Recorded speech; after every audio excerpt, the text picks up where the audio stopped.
They say money can't buy happiness, but it certainly revealed the truth about the people I loved most.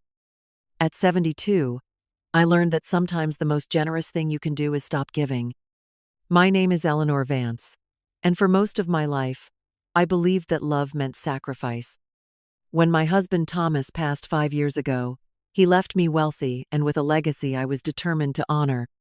What I didn't realize was how that wealth would turn me into what my granddaughter Jessica would later call, with a laugh that still echoes in my mind, the family's golden goose. Jessica had always been my favorite. After my son died in a car accident when she was 7, I raised her as my own, giving her everything Thomas and I never had the chance to give our boy. Private schools, college tuition, a car for her 16th birthday, and later, a down payment for her Manhattan apartment. I thought I was raising a strong, independent woman. I was wrong. The warning signs were there. Jessica's visits always coincided with financial troubles. The casual mentions of expensive things she needed, always followed by that smile that reminded me of my son. The boyfriends who seemed more interested in our family's portfolio than in her. But love can make you blind to obvious patterns. Then came Ethan Reed. He appeared in Jessica's life like a romantic movie character, all charm and broad shoulders with that practiced smile I now recognize as the hallmark of a professional deceiver. He was 30, claimed to work in finance, and had what Jessica breathlessly described as entrepreneurial vision. He drove a sleek BMW, lived in a trendy loft, and spoke about investments with confidence that impressed my granddaughter completely. Something about Ethan felt rehearsed, like he had studied for this role. The way he complimented my home, my jewelry, my late husband's art. The casual questions about my investment portfolio, disguised as genuine interest. The way he always had a story about a deal that had just fallen through, a startup that needed capital, a business opportunity too good to pass up. But Jessica was glowing. For the first time in years, she seemed genuinely happy, and I wanted that for her so desperately that I silenced the warnings in my head. When Ethan proposed after just 6 months with a ring that must have cost more than most people's cars, I convinced myself that my suspicions were just paranoia. The wedding planning began immediately, and suddenly I found myself funding what Jessica called her dream wedding. The plaza venue, flowers imported from Holland, a celebrity photographer. Every conversation circled back to money, to what the wedding needed. I paid for it all, telling myself this was what grandmothers did. The final bill came to nearly $200,000. The morning of the wedding, I woke with something cold settled in my chest. I dressed carefully in the navy dress Jessica had approved, put on Thomas's pearl necklace, and drove to the plaza with my stomach churning. The wedding was everything Jessica had dreamed of. She looked radiant in her designer gown. I should have been happy. Instead, I found myself studying the guests, noting how many I didn't recognize, how many seemed more interested in their phones than the ceremony. At the reception, I made my way to the family table expecting my usual seat. Instead, I found something that stopped me cold. There, in the center where the floral centerpiece should have been, sat a small ice sculpture of a goose crafted from gold-colored ice, with intricate details that must have cost hundreds. At its base was a placard engraved with elegant script, "The Inheritance." The symbolism was not subtle. I was not Jessica's grandmother at this table. I was her inheritance, her golden goose, her source of endless eggs. Jessica appeared beside me, radiant and laughing, her arm through Ethan's. She followed my gaze to the centerpiece, and instead of looking embarrassed, she laughed louder. "Oh, Nana, don't look so serious. It's just a little joke. Everyone knows you're the most valuable member of this family. I mean, let's be honest. This whole beautiful day exists because of your generosity. You're our golden goose, and we're all just grateful to be your goslings." The words hit me like physical blows. Not just their cruelty, but the casual way she delivered them, as if reducing me to a source of money was amusing. Ethan smiled beside her, his hand possessive on her waist, and I saw satisfaction in his eyes. Victory. The look of a man whose long con had finally paid off. I stood up slowly, my hands steady despite the earthquake in my chest. The table fell silent, waiting for my response, probably expecting me to laugh along. Instead, I picked up my champagne glass, looked directly at Jessica, and said in a voice that carried clearly, "Congratulations to both of you. I hope you'll both learn the true value of what you have." I set the glass down without drinking and walked away from that table. Away from the golden goose. Away from the granddaughter I had raised and loved, and apparently failed completely. The next morning, I woke to an email from Ethan.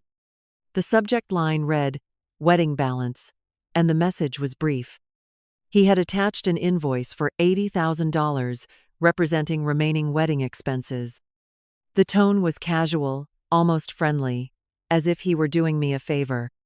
The email ended with, "Thanks in advance, Nana E. You're the best. E.J." I read that email 3 times, feeling something crystallize inside me. The casual presumption. The nickname that felt like mockery. The complete absence of gratitude. But it was the invoice itself that revealed the most. Line items for things that hadn't been part of the original plan. Upgrades, premium liquor, excessive gratuities. I had been played. Not just by Ethan, but by Jessica too. I called Isabella Rossi, my attorney and oldest friend. Isabella had been warning me about Jessica's spending habits for months. I had dismissed her concerns as lawyer caution. "Isabella," I said, "I need you to investigate Ethan Reed. I want to know everything about him." The next day, Isabella had compiled a file that read like a case study in financial predation. Ethan wasn't employed by any legitimate firm. The BMW was leased and 3 months behind on payments. The trendy loft was about to be foreclosed. He had a pattern of targeting older women with substantial assets. But the worst revelation was his current situation. Ethan owed nearly $500,000 to Marco Costello, a loan shark with organized crime connections. The money had been borrowed for a cryptocurrency scheme that collapsed 6 months earlier. "Eleanor," Isabella said gently, "I think Jessica may not know about the debts. Ethan is probably using the marriage and your family's wealth as collateral for his safety." That afternoon, while Jessica and Ethan enjoyed their Maldives honeymoon, I made several calls. First to my bank, freezing all credit cards associated with Jessica's name. Second to my accountant, ceasing all automatic payments for Jessica's expenses. Third to Isabella, authorizing her to send a legal notice to Jessica at her resort. The letter was brief.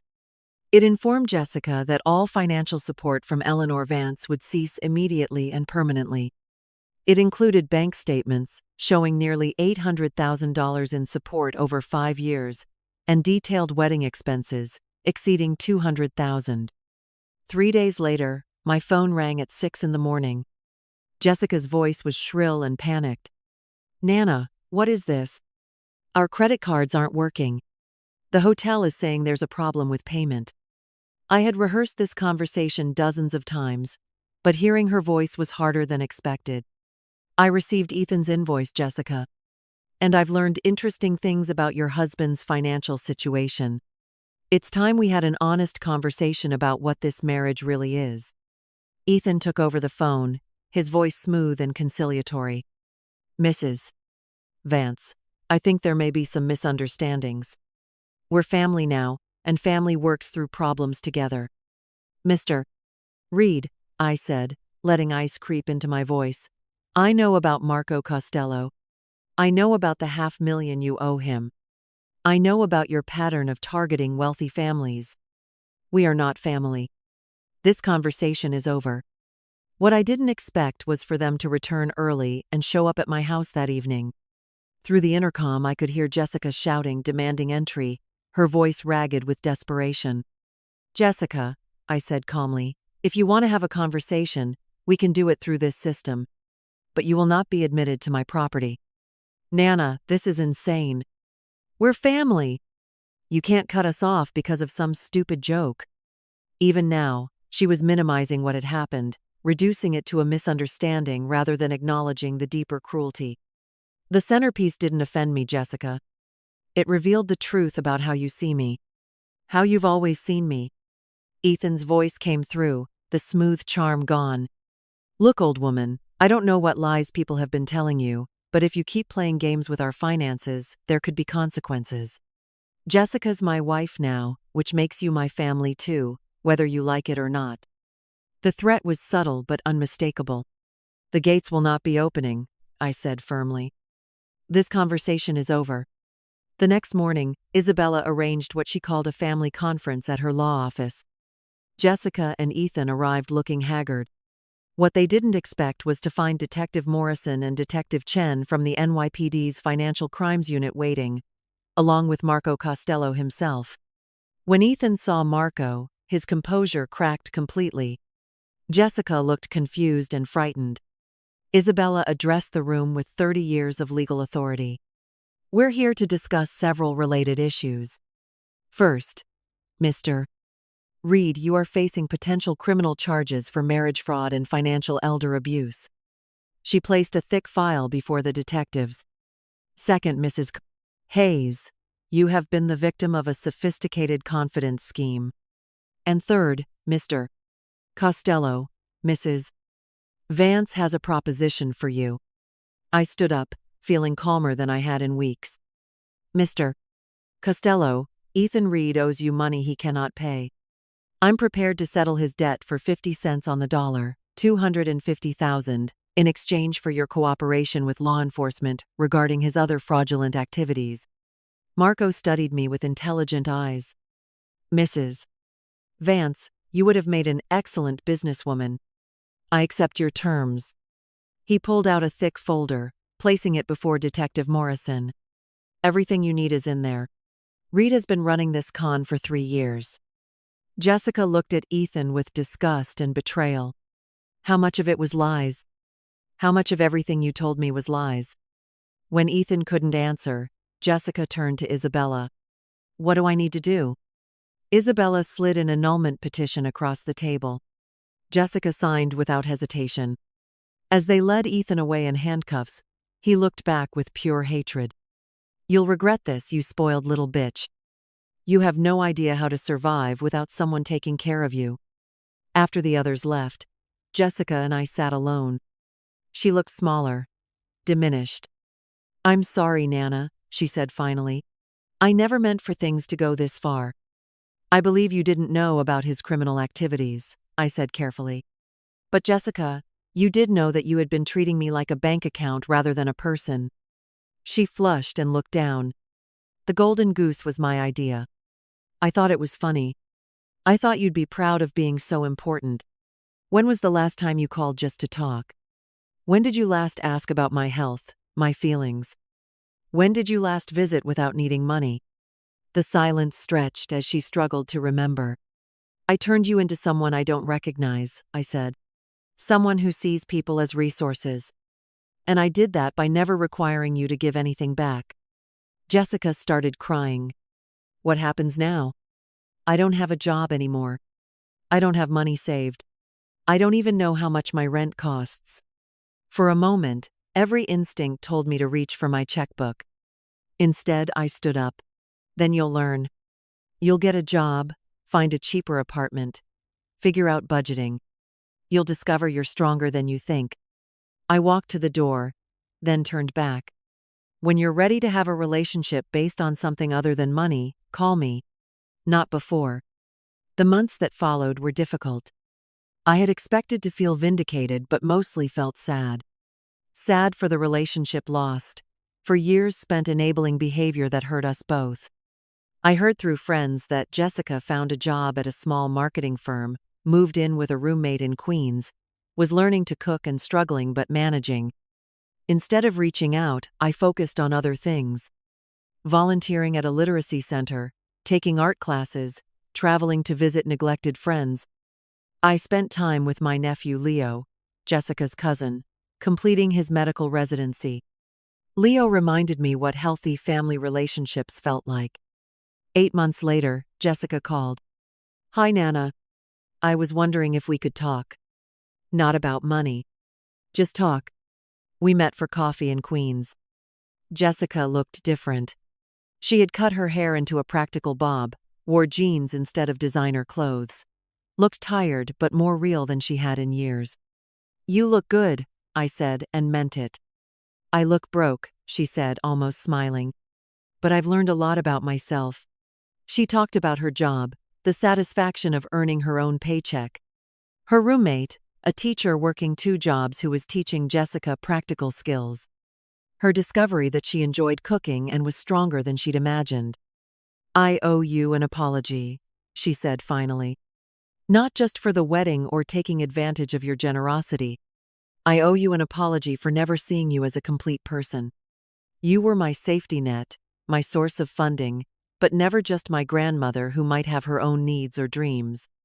"Thank you for saying that," I said, reaching for her hand. "It means more than you know. We've been rebuilding our relationship slowly.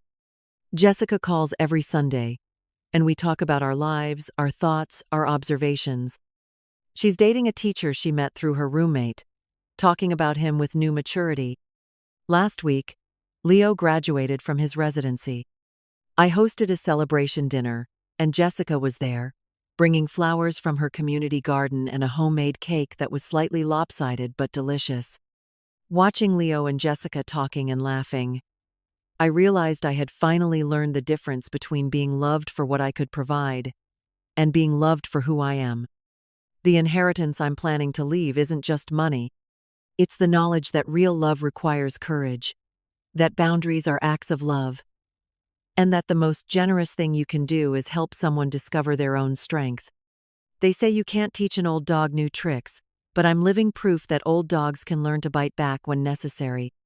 Sometimes the most radical act of love is simply learning to say no.